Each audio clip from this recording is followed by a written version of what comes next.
నమస్తే, welcome to our channel.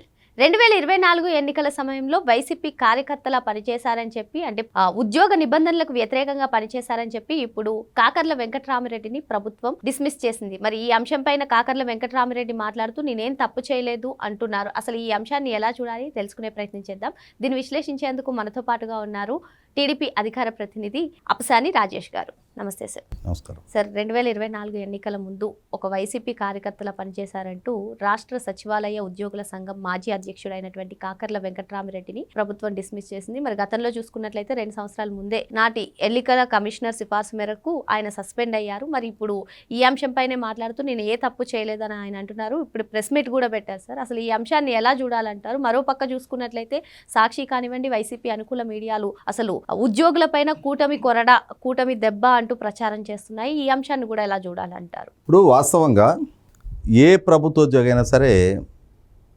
Service నిబంధనలకు లోబడే పనిచేయాలి.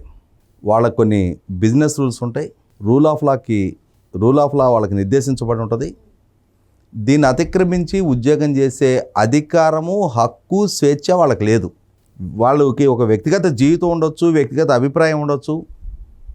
కానీ ఒక ప్రభుత్వోద్యోగిగా కొనసాగినంతకాలం నీ పర్సనల్ ఎమోషన్స్, నీ పర్సనల్ అటాచ్మెంట్లు వాటిని ఈ ఉద్యోగ విధులలో రిఫ్లెక్ట్ చేయడానికి వీల్లేదు.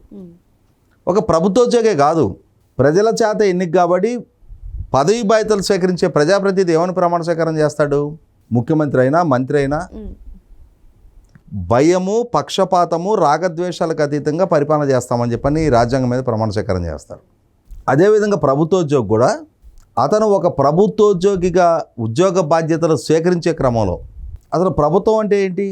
ప్రజాస్వామ్యంలో ప్రజల చేత, ప్రజల కొరకు ఎన్నిక కాబడే ప్రభుత్వం.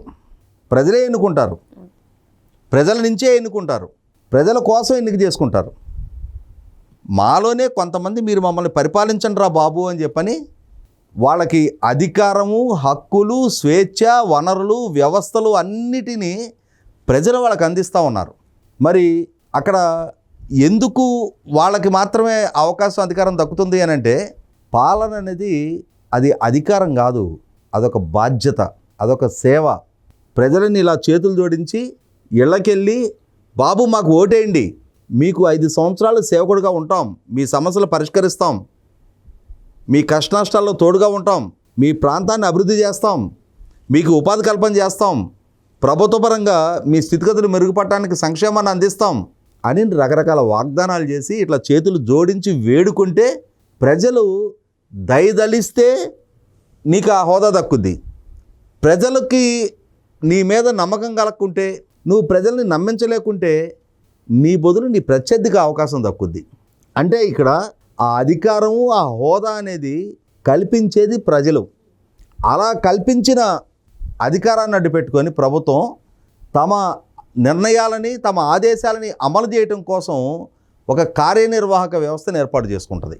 అంటే ప్రజల చేత ఎన్నిక కాబడ్డ ఆ ప్రజాప్రతినిధులే మొత్తం ప్రభుత్వ కార్యకలాపాలు మొత్తం కూడా నిర్వహించలేరు కాబట్టి ఎగ్జిక్యూటింగ్ అథారిటీ అంటారు. ఎగ్జిక్యూటింగ్ అథారిటీ అంటే నథింగ్ బట్ ఎంప్లాయీస్. అంటే ప్రజల చేత, ప్రజలకి సేవ చేయటం కోసం ఎంపిక కాబడ్డ ప్రభుత్వం చేత ప్రజల కోసం, ప్రజలకు సేవ చేయటం కోసం ప్రజలకు సేవకులుగా నియమించబడ్డ ఉద్యోగులు. మరి ప్రజలకి సేవకులుగా ఉండే దగ్గర ప్రజలకు ఉంటాయి రాజకీయపరమైన ఎమోషన్స్, అటాచ్మెంట్స్. నేను ఈ పార్టీ అని చెప్పుకునే స్వేచ్ఛ, హక్కు వాళ్ళకు ఉంటుంది. కానీ మొత్తం సమాజానికి ప్రాతినిధ్యం వహించే వీళ్ళ సర్వైవల్ ఎట్లా? ఆ ప్రజలు కట్టిన పన్ను నుంచి ప్రభుత్వానికి సమకూరే డబ్బుతో వీళ్ళు పోషింపబడతారు. అంటే వీళ్ళ పోషణ బాధ్యత సమాజం తీసుకుంది, వీళ్ళని సమాజం పోషిస్తుంది. అటువంటప్పుడు నాకేదో రాగద్వేషాలు ఉన్నాయి, నాకేదో రాజకీయపరమైన అటాచ్మెంట్స్ ఉన్నాయి, నేను వాటిని ప్రదర్శిస్తా అంటే యూ షుడ్ బీ ఇంపార్షియల్. అంతే తప్ప నాకు మీలాంటి వ్యక్తిగత స్వేచ్ఛ లేదంటే ఉండదు. ఆ వ్యక్తిగత స్వేచ్ఛని, లేని స్వేచ్ఛని తీసేసుకొని దాన్ని వినియోగించితే ఖచ్చితంగా చట్టపరమైన కాన్సిక్వెన్సెస్ ఎదుర్కొని తీరాలి. పైగా ఎప్పుడు ఆ స్వేచ్ఛను వినియోగిస్తున్నావు? కోడ్ ఆఫ్ కాండక్ట్ అమల్లోకి వచ్చిన తర్వాత ప్రభుత్వోద్యోగి ఎలక్షన్ కమిషన్ కింద పనిచేయాల్సిన సందర్భం వచ్చినప్పుడు ప్రభుత్వోద్యోగిగా కాకుండా ఎలక్షన్ కమిషన్ సిబ్బందిగా పనిచేసే క్రమంలో నువ్వు అప్పుడు రాజకీయపరమైన కార్యకలాపాల్లో ఇన్వాల్వ్ అవుతూ ఉన్నావు, ఒక పార్టీ తరఫున ప్రచారం చేస్తూ ఉన్నావు. మరి డెఫినెట్గా నీ ప్రత్యర్థులు కంప్లైంట్ చేస్తారు, ఎలక్షన్ కమిషన్ విచారణ జరిపిస్తుంది.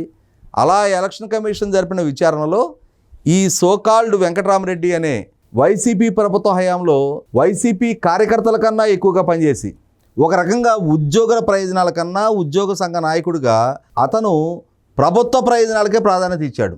5 సంవత్సరాల జగన్మోహన్ రెడ్డి పరిపాలనా హయాంలో not even a single DA to the employees, ప్రభుత్వ ఉద్యోగులకు ఒక్క డిఏ కూడా ఇప్పించలేని ఉద్యోగ సంఘ నాయకుడు 27% ఇంటీరియం రిలీఫ్ కన్నా కూడా 4% తక్కువగా పిఆర్సీ రికమెండేషన్ చేస్తుంటే, ఆమోదిస్తుంటే దానికి తలలూపి తానా అంటే దాన్ని భజన చేసి వచ్చిన ఉద్యోగ సంఘ నాయకుడు, వాళ్ళ హెచ్ఆర్ఏ స్లాబుల్లో 2% కోత విధిస్తుంటే జీ హుజూరు అని చెప్పని వాళ్ళకి దాసోహం అన్న ఉద్యోగ సంఘ నాయకుడు, వాళ్ళ జీపీఎఫ్ లోన్స్ అధిగతి లేవు, జిఎల్ఐ లోన్స్ అధిగతి లేవు, సరెండర్ లీవ్ ఎన్కాష్మెంట్ జరగటం లేదు, రిటైర్మెంట్ అమౌంట్స్ సెటిల్ కావట్లేదు. అయినా సరే ఇదేంటి పాలక అని చెప్పని పాలకుడిని ఒక్కరోజు ఒక్క సందర్భం కూడా ప్రశ్నించని వెంకటరామరెడ్డి ఉద్యోగ సంఘ నాయకుడిగా ఉద్యోగుల కన్నా కూడా పాలిస్తున్న పాలకుడు ఆయన రాజకీయ పార్టీకే ప్రాధాన్యత ఇచ్చిన క్రమం. ఎందుకు ఇలా వ్యవహరించాడు అంటే చాలా సింపుల్. అతని భార్య హైదరాబాదు ముషీరాబాదు నియోజకవర్గానికి వైసీపీ ఇన్ఛార్జిగా వ్యవహరించింది. మరి వైసీపీ అభ్యర్థిగా 2014 ఎన్నికల్లో పోటీ చేస్తుంది. మరి అంతటి రాజకీయపరమైన అటాచ్మెంట్ కలిగి ఉన్నప్పుడు, ఆ వైసీపీ ప్రభుత్వం కొనసాగుతూ ఉన్నప్పుడు మనకి ఇక్కడ ఏమర్థమవుతుంది, అరే అంతకుముందు అతని భార్య కదా పోటీ చేసింది అన్నారు. మరి 5 సంవత్సరాల ఈయన వ్యవహార శైలి చూసిన తర్వాత ఇతను కూడా ఆ రాజకీయపరమైన అఫిలియేషన్ తోటే వర్క్ చేశాడు. కాబట్టి కోడ్ ఆఫ్ కాండక్ట్ అమల్లోకి వచ్చే సందర్భంలో ఒక ప్రభుత్వోద్యోగిగా ఉండి అతను సచివాలయ ఉద్యోగ సంఘ అధ్యక్షుడు, రూరల్ డెవలప్మెంట్ అండ్ పంచాయతీరాజ్ డిపార్ట్మెంట్కి సంబంధించిన ఉద్యోగి, శాఖాపరమైన కార్యకలాపాల మీద ఏదైనా జిల్లాలకు వెళ్ళి ఆ ఉద్యోగులతో మాట్లాడాడు, ఆ కన్సర్న్ డిపార్ట్మెంట్ వాళ్ళతో మాట్లాడంటే అర్థం ఉంది. అలా కాకుండా అతనికి ఇతను ఏ సంబంధం లేని ఆర్టీసీ యూనియన్ నాయకుడిని తీసుకొని ఆర్టీసీ డిపోలకి వెళ్ళి జగన్మోహన్ రెడ్డికి మీరందరూ లాయల్గా ఉండాలి అని చెప్పని పాంప్లెట్లు పంచి ప్రచారం చేశాడు. ఇది ఎలక్షన్ కమిషన్కి ఫిర్యాదు చేయబడింది. ఎలక్షన్ కమిషన్ విచారించింది, నిర్ధారించుకుంది. అక్కడ అతను పాల్గొని అతని ప్రచారంలో అతని చేత ప్రచారం చేయించబడ్డ నేపథ్యంలో ఎవరెవరికైతే అతను ఈ సందేశాలు ఇచ్చున్నాడో, ఈ ప్రచారం చేస్తున్నాడో వాళ్ళ దగ్గర నుంచి వాంగ్మూలాలు కలెక్ట్ చేశారు.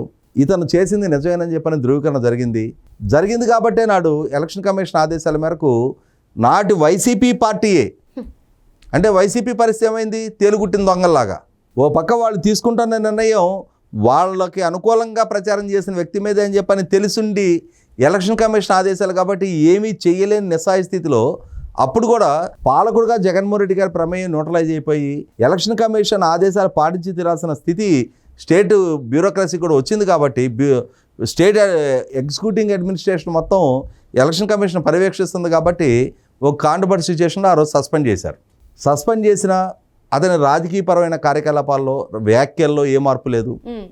ఈ రోజుకి పూర్తి స్థాయి ఒక రాజకీయ పార్టీ కార్యకర్తగానే అతను వ్యవహరిస్తూ ఉన్నాడు. ఇవాళ ప్రభుత్వ ఉద్యోగుల సమస్యల గురించి మాట్లాడడం, జగన్మోహన్ రెడ్డి పాలనా హయాంలో 35,000 కోట్ల రూపాయలు ప్రభుత్వ ఉద్యోగులకు సంబంధించిన బకాయిలు ప్రభుత్వం దగ్గర పెండింగ్ ఉంటే ఒక్కరోజు ఒక్క సందర్భంలో కూడా నిలదీసే నేపథ్యం లేదు. అలాగే చంద్రబాబు నాయుడు గారు 43% ఫిట్మెంట్ ఇస్తే మెరుగైన పీఆర్సీ ఇస్తా, క్రమం తప్పని డిఏలు ఇస్తాను అని చెప్పని 2019 ఎన్నికల ముందు వాగ్దానం చేసిన జగన్మోహన్ రెడ్డి తాను అధికారంలోకి వచ్చిన తర్వాత 23% ఫిట్మెంట్ ఖరారు చేశాడు.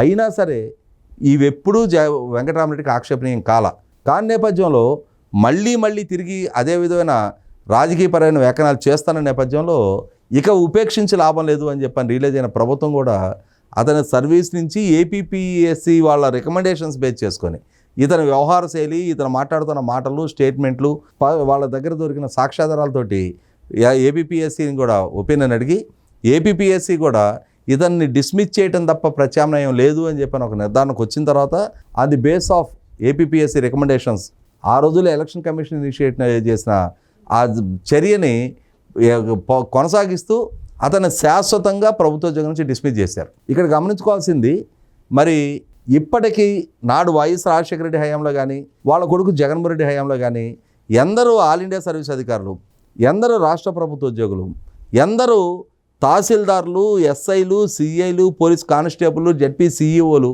ఆఖరికి తిరుపతి మున్సిపల్ కమిషనర్గా పనిచేసిన గిరీష, డిప్యూటీ మున్సిపల్ కమిషనర్గా పనిచేసిన చంద్రమౌళేశ్వర్ రెడ్డి, అక్కడ ఎస్ఐలు, సిఐలు, తహసీల్దార్లు, హెడ్ కానిస్టేబుల్ వరకు ఎందరూ బూత్ లెవెల్ ఆఫీసర్స్, బిఎల్ఓలు ఈ జగన్మోహన్ రెడ్డి పార్టీకి లాయల్గా ఉన్న పర్యవసానం ఎందరూ చర్యలు తీసుకోబడ్డారు, ఎందరూ ఉద్యోగాల్లో సస్పెన్షన్ ఎదుర్కొన్నారు, ఎందరూ ఇంక్రిమెంట్లు నిలిపివేయబడ్డాయి, ఎందరూ వీఆర్కి అటాచ్ చేయబడ్డారు. ఇవన్నీ చూసిన తర్వాత ఖచ్చితంగా ఇప్పటికైనా సరే 6 నెలలు సావాసం చేస్తే వారు వీరవుతారంటారు. 16 నెలలు జైల్లో ఉండొచ్చి జగన్మోహన్ రెడ్డితోటి సహవాసం చేసి అతని ఆదేశాలే శిరోధార్యంగా పాటించిన పర్యవసానం వారు వీరయ్యి ఇవాళ వీళ్ళు కూడా జగన్మోహన్ రెడ్డి జైలు పాలైనట్టే వీళ్ళు కూడా వాళ్ళ ఉద్యోగ విధుల నుంచి టర్మినేట్ చేయబడతా ఉన్నారు.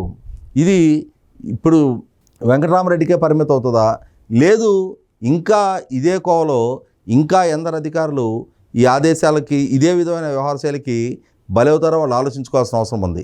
ఎందుకంటే మనం చూసాం కాదంబరి జత్వాని కేసులు ఎందరు ఐపీఎస్లు బలయ్యారు, అలాగే రఘురామకృష్ణరాజు గారు కస్టడీ టార్చర్ కేసులు ఎందరు బలయ్యారు. ఈ విధమైన వ్యవహార శైలి చూసిన తర్వాత ఈ విధంగా జగన్మోహన్ రెడ్డి ఆదేశాలు పాటించడమే శిరోధార్యంగా భావించి అమలు చేసిన నేపథ్యంలో ఖచ్చితంగా దాని కాన్సిక్వెన్సెస్ వాళ్ళు హ్యాండిల్ చేస్తూ ఉన్నారు. ఇలా ఒక రాజకీయ పార్టీకి తాబేదారులుగా, తొత్తులుగా బతికే వాళ్ళు ప్రజాప్రతినిధులుగా కానీ, ప్రజాప్రతినిధులు రాజకీయ నాయకులు కావచ్చు, కానీ ప్రభుత్వోద్యోగులుగా ప్రజలు కట్టిన పన్ను నుంచి జీతం తీసుకునే ఉద్యోగులు ఒక్క క్షణం కూడా ఆ ఉద్యోగ విధిలో ఉండటానికి అర్హులు కాదనేది నిర్ధారణ అయింది. మరో అంశంతో మళ్ళీ కలుద్దాం. Thank you sir.